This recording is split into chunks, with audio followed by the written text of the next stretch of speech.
Oke, Assalamualaikum warahmatullahi wabarakatuh.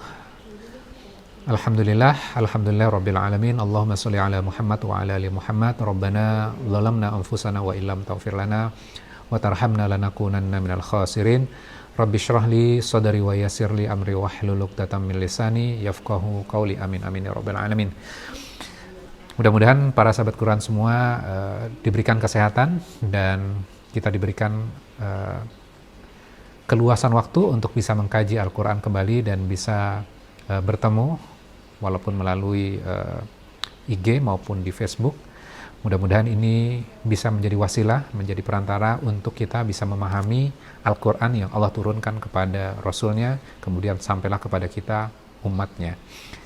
Oke, kita akan lanjutkan surat Ar-Rahman ini. Sebelumnya kalau nggak salah kita selesai sampai ayat ke-20. Hari ini kita akan lanjutkan mulai dari ayat 21.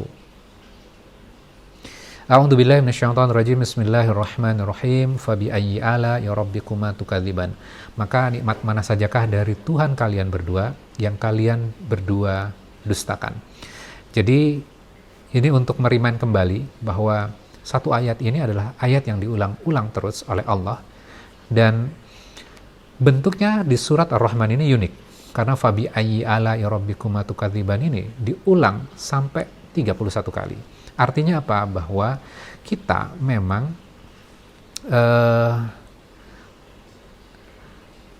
ditegur oleh Allah berulang-ulang supaya kita bersyukur. Dan ini kita harus aware bahwa sesungguhnya kita manusia itu seringnya adalah kita nggak bersyukur. Kemudian Allah mengingatkan lagi, yakhruju minhumal lu'lu wal marjan. Allah menceritakan apa? Allah menceritakan tentang sesuatu yang keluar daripadanya. Huma itu menjelaskan apa? Huma itu menjelaskan tentang dua laut yang tidak saling bercampur. Dari dua laut itu menghasilkan apa? Lu'lu wal marjan, mutiara dan marjan. Jadi ini adalah dua jenis mutiara. Berasal dari mana? Berasal dari dua laut ini yang menghasilkan mutiara dan marjan. Kemudian berikutnya, fabi ayyi ala'i rabbikuma tukadziban. Maka nikmat mana sajakah dari Tuhan kalian berdua yang kalian berdua dustakan.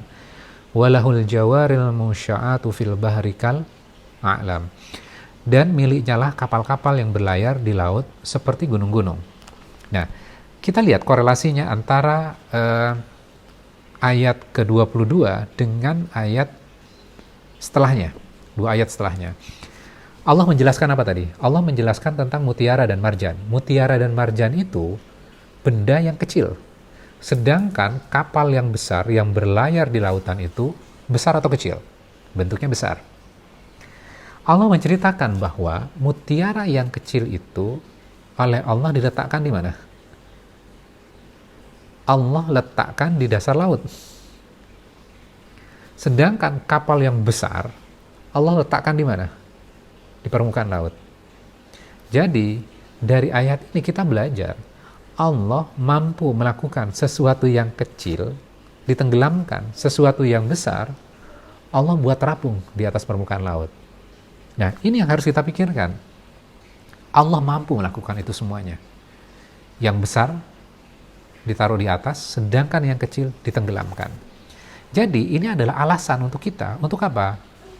Alasan untuk kita bersyukur. Ini merupakan sebuah nikmat. Dan kita ketika berlayar di sebuah lautan yang sangat luas, Allah mampu kok menenggelamkan kita. Nah, itu yang harus kita renungkan. Ketika kita melihat ayat ini, ketika di dalam Al-Quran menjelaskan yang kaitannya tentang fisikal, yang mudah kita lihat, yang fisik, maka sesungguhnya ayat itu juga menjelaskan hal-hal yang kaitannya dengan hal-hal spiritual. Ketika diri kita merasa diri kita hebat, seperti kapal yang besar, kita bisa terapung di atas permukaan laut, kita merasa bahwa diri kita hebat. Kita sudah mempelajari banyak hal, kita sudah memiliki posisi, entah di sekolah, entah di kampus, entah di lingkungan pekerjaan kita, entah di lingkungan sosial kita. Kita memiliki posisi yang sangat bagus. Kemudian kita merasa diri kita besar. Kita terapung di atas lautan. Allah mampu untuk apa? Menenggelamkan kita ke dasar laut. Sehingga apa? Kita jangan sombong dengan itu. Allah mampu kok merubah itu semuanya dan menenggelamkan kita. Artinya apa? Menjatuhkan kita di posisi yang terendah. Ketika di posisi yang rendah, kita merasakan, waduh, saya sudah tidak berharga, saya sudah tidak ada gunanya.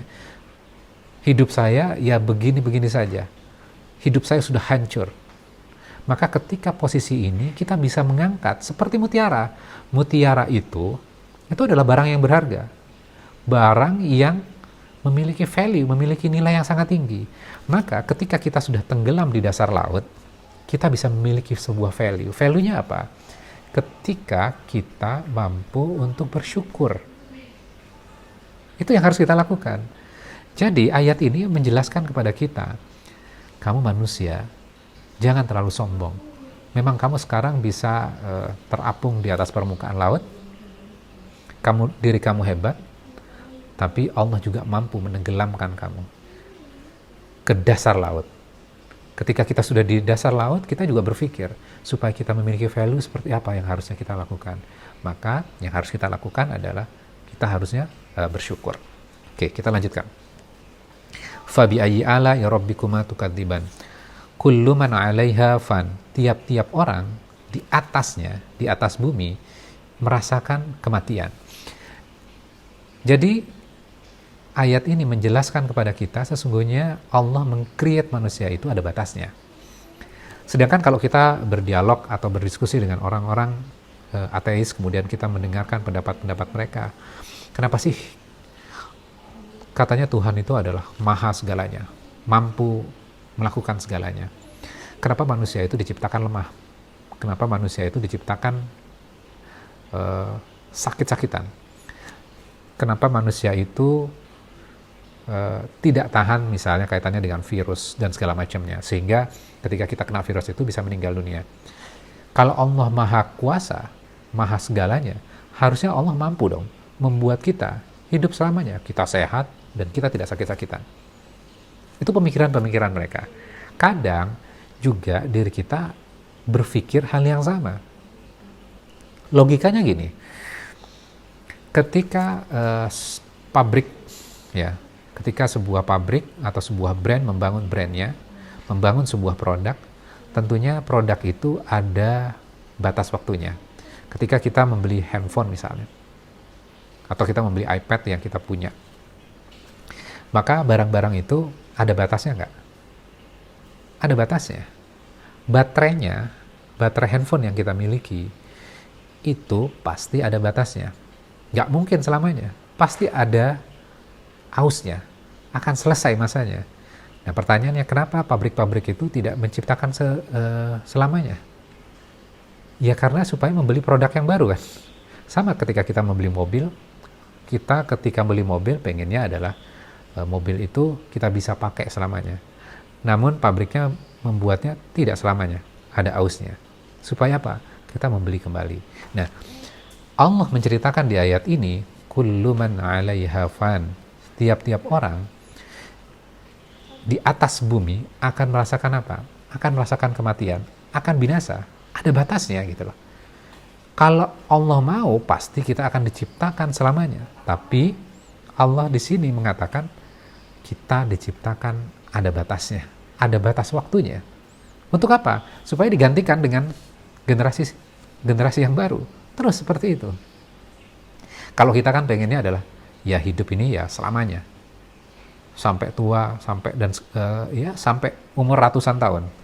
Kita pengen hidup seperti itu, tapi Allah mengatakan kita itu ada batas waktunya. Dan kalau kita renungkan baik-baik ya, kita kontemplasikan ayat ini. Ketika bayi yang kecil ini kan selalu menggapai sesuatu yang di atas. Jadi bayi itu selalu melihat ke atas. Sedangkan ketika orang-orang yang sudah berumur, sudah sepuh gitu loh, lama-lama dia akan badannya itu menunduk ke bawah untuk melihat ke bawah. Nah ini juga merupakan sebuah introspeksi pada diri kita. Ternyata ketika manusia masih kecil sampai dia dewasa, dia akan melihat ke atas terus. Sedangkan ketika tua, Allah mengingatkan bahwa kamu akan kembali ke dalam tanah. Kullu man 'alaiha fan. Dan kalau kita renungkan gitu loh, kita analisa juga gitu loh. Ketika umur kita makin tua, makin sepuh, dan kita bisa saksikan ya orang tua kita, kakek nenek kita, ketika umurnya sudah masuk usia senja, waktu tidurnya sudah berkurang. Dan biasanya mereka akan kesulitan ketika sudah bangun di dini hari gitu loh, di malam hari gitu ya. Mereka akan sulit tidur. Sehingga apa? Itu sudah didesain oleh Allah. Supaya apa? Supaya orang itu bisa berzikir, ingat kepada Allah. Supaya mereka bisa qiyamul lail. Supaya mereka juga bisa tadabbur Quran. Jadi Allah mendesain semuanya supaya manusia itu ingat kepada Allah.